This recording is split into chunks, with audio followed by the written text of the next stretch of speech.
So in this video, I'm going to be teaching you how to implement your routing. Whereas before I taught you how to set up your routing, now I'm actually going to teach you how to define which links will go to which pages and which controllers to use for those pages. Before we do that, let me go ahead and recap a little bit of what we learned last time. So in order to implement routing in our applications, we need three things. We're going to need this AngularRouting.min extension, right, that we can get from Angular.js webpage. We need to put it in our, some sort of folder. I put it in my library folder and link it into our index.html, which I've done right here. Secondly, we need to inject that into our app. So we inject ng-route into our app just as follows. We type it in right there using dependency injection, and that's the second thing. The third thing we need to do is define our ng-view in our index.html file. So I made a div. I could have put it on any DOM element. Usually you put it on one of the topmost. I made a div in my body, and I've typed in this ng-view. I could have just as easily put it in my body instead. Great. So now I have the three things that are necessary to use my AngularRoute.min.js, or my Angular routing, I should say. How do I actually implement? Actually, before I go into implementing, let me review these views files real quick, because I added a few things. So in our views files, I've added, in my tutorial.html one, I've added a link, which is links to tutorial second. Okay, that's one thing I've added, just this right here. In this tutorial second.html view, I added three things. So I added a second tutorial, which goes to this tutorial control, the second tutorial control that I've made, newly created one, and it loads this variable. And I've also created two links, one that links to the home page here, and one that links to some bad route or bad link here. Great. So now I've covered all that. Let's go into how we're going to actually define our routing. We're going to go to our app.js file, and I'm going to go and type in app.config function, and I'm going to say route provider,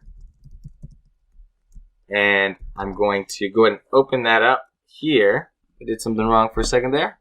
Great. So, okay, pull in my route provider. That's what we're going to be using in this app.config, and then I'm going to say, okay, I want to use my route provider, and I want to say when, whenever we do any routing, we're going to use this when, and the first parameter is, okay, what am I linking, right? What am I defining it for? What route am I defining this for? I'm using a /, which denotes my home page.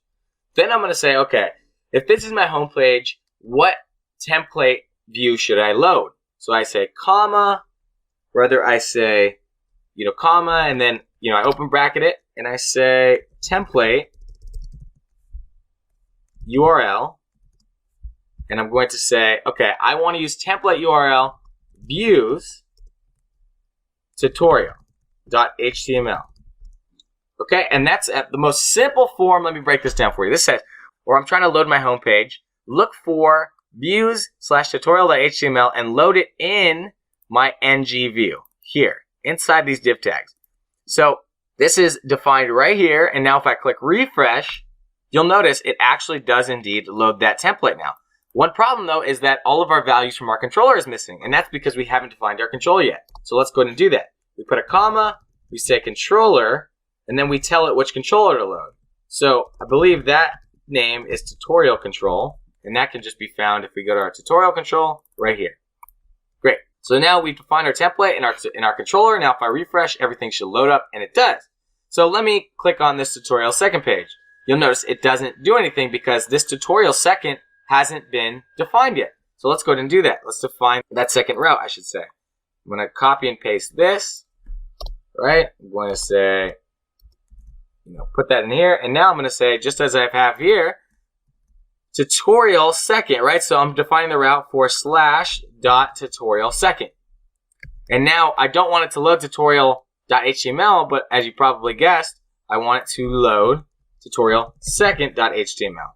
And I want it to load this tutorial control 2, right? So I'm going to do that, save it out, and now there you have it. Everything all works, right? And you'll notice no refreshes. It goes instantly back and forth, and everything's all loaded up. If I were to exclude this controller, just to show you real quick, and I refresh it and go to tutorial second page, it does the same thing. No controller is defined for that, so it doesn't load that third sentence.